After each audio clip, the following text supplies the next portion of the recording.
twongeye kubashimira ko mugikurikirana Kwizera TV show. Ni umurongo mwiza wa YouTube ubagezaho ibyamamare, tujya muri fashion, music, umupira, imyidagaduro muri rusange. Gusa n'andi tuzajya tugenda tukoraho. Tugiye kubagezaho urutonde rw'abahanzi b'abakobwa bakize ku isi, cyangwa ibyamamare bikize ku isi ariko by'abakobwa. Turasanga biganje mu njyana ya rap ndetse n'injyana ya pop. Nuko ko duhera ku mwanya wa 10 tumanuka tugana ku mwanya wa hasi ari wo wa mbere. Muriteguye? Let's go. Ku mwanya wa 10 amwita Megan Thee Stallion. Megan Thee Stallion ni umuraperikazi ahagaze miliyoni 10 z'amadolari. Ku mwanya wa 9 MIA ni umuraperikazi ukomoka muri Sri Lanka, afite miliyoni 12 z'idolari. Ni umutungo afite.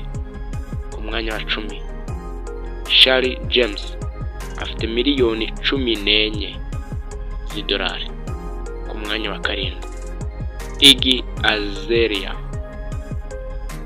akomoka muri Australia, ahagaze miliyoni 15 z'idolari. Ku mwanya wa 6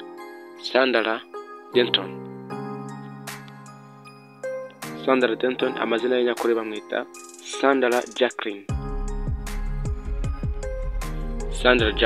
Sandra Jacqueline ni umujamaika, afite miliyoni 17.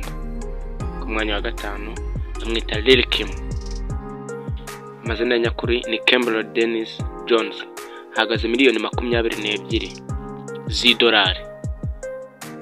Kwibuka gukora subscribe ni ingenzi, tukakana no kukazogera. Ku mwanya wa 4 Miss Elliot cyangwa se Melissa Elliot niyo mazina nyakuri, ahagaze miliyoni 50 z'amapaundi.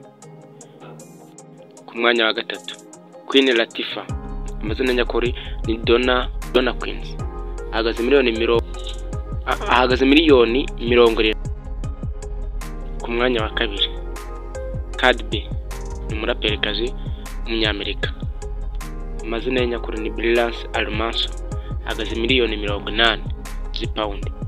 Ku mwanya wa mbere Nicki Minaj, Onika Tanya Milaj, afite miliyoni 150 z'idolari. Murakoze cyane, mukande kuka subscribe, turabakunda cyane. Twitwa Kwizera TV show, ni Kingston. Hasta la vista.